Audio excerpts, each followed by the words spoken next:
మనం చెప్పగలగాలి, చెబితే సంతోషంగా ఉంటుంది. నేను ఆయన చిలక కొట్టుడు కొడితే చిన్నదాన పలక మారిపోతావే పడుచుదానా అని పాట రాశారు. నేను ఆయనతో కూర్చుని మాట్లాడుతున్నప్పుడు, గురుగారు మీరు చాలా అద్భుతంగా పాట ఎలా రాయాలో ఆ పాటలో రాశారండి అన్న. అంటే ఆయన అలా చూశారు నా వంక, ఎలా అని. నేను ఇప్పుడు ఆయన చెప్పాను, నేను ఒక చిలక ఒక కొమ్మ మీద వాలిందండి. వాలినప్పుడు ఆ కొమ్మ బాగా లావుగా దృఢంగా ఉందనుకోండి, ఆ కొమ్మ ఊగదు.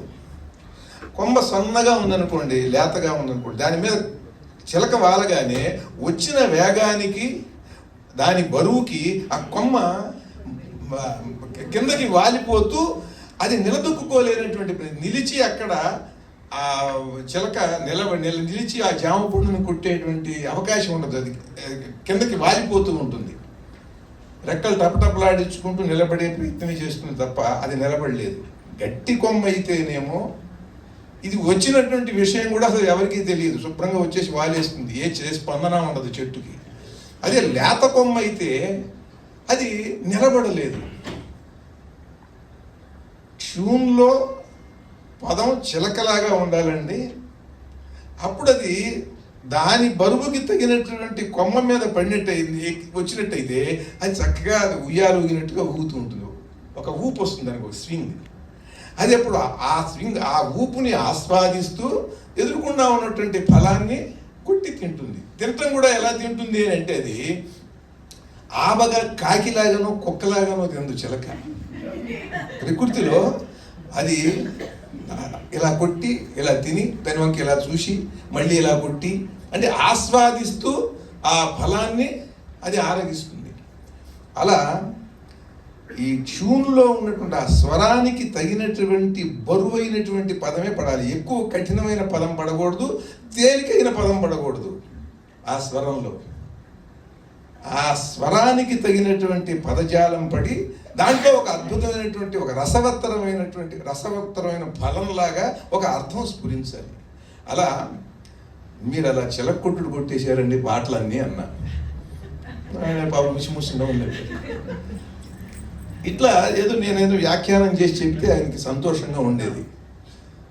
అలా కలిసి మేము చాలా ప్రయాణాలు చేసాం. కావేరీ పుష్కరాలకు వెళ్ళాం, తంజావూరు సరస్వతి మహల్కి వెళ్ళాం, బృహదేశ్వరాలయానికి వెళ్ళాం, రాజరాజ చోళుడు కట్టిన 1000 ఏళ్ల కిందట కట్టినటువంటి ఆనకట్ట దగ్గరికి వెళ్ళి అక్కడ కావేరీ పుష్కర స్నానం చేసాం. త్యాగరాజస్వామి వారి ఇంటికి వెళ్ళాం, సమాధి దగ్గరికి వెళ్ళాం. అక్కడ త్యాగరాజస్వామి వారి కీర్తనలు ఈయన కొన్ని పాడారు ఇంటి దగ్గర, సమాధి దగ్గర. ఆ విషయాలన్నీ మాట్లాడుకుంటూ తంజావూరులో ప్రయాణం చేస్తూ చామకూర వెంకట కవి విజయ విలాసంలోని పద్యాలు ఆయన మాట్లాడుతుంటే విని ఆనందించా.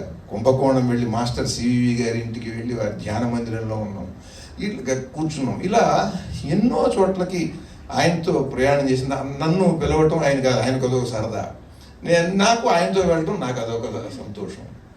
అలా వెళ్ళిన ఆ సందర్భంలో నేను, గురుగారు నాకు పెళ్లి చూపులకి నేను వెడుతున్నానండి, మీరు రావాలి అన్న. ఎవడన్నాడు పెళ్లి చూపులకి, ఈయన ఎవరు తీసుకెళ్తాడు, మీరు కూడా రావాలండి అన్న. అంటే నేను తప్పకుండా వస్తాను అని అంటే, మరైతే నేను అక్కడ హోటల్ బుక్ చేస్తానండి, ఐలాపురం హోటల్ అన్న. మీరు బుక్ చేస్తే నేను రాను, నేనే ఇప్పుడు హైదరాబాద్ వెళ్తున్నాను, ఎల్లుండికి కదా, నేను హైదరాబాద్ నుంచి నేను ఐలాపురం హోటల్కి వచ్చేస్తాను, నేను పొద్దున కల్లా అక్కడ ఉంటాను అన్నాడు. ఆయన నమ్మటానికి లేదు. ఎందుకనంటే ఆయనకి ఆ రోజున 10,000 రూపాయలు ఇచ్చేవాడు ఆయన పాట. అప్పట్లో రోజుకి 4 పాటలు 5 పాటలు రాసేస్తాడు ఆయన. పైగా ఎప్పుడు ప్రొడ్యూసర్లు ఆయన వెనక బాగా ఆయన ప్రభంజనం కొనసాగుతున్నటువంటి రోజులు. ఆయన వెనకాల ఎప్పుడు ప్రొడ్యూసర్లు పడటం, డైరెక్టర్లు వాళ్ళతో ఆయనతో పాటు వెళ్ళటం, అసిస్టెంట్ డైరెక్టర్ని, కో డైరెక్టర్ని పంపించడం, కూర్చోబెట్టి ఆయన ఎక్కడికి వెళితే అక్కడ పాటలు రాయించుకునేటువంటి పరిస్థితిలో ఈయన వస్తారు అని అంటే, పాటలు రాయడానికే రాడు ఆయన, నా కోసం ఎందుకు వస్తాడు ఆయన అని నాకు నమ్మకం లేదు. సరే నేను ఇక్కడ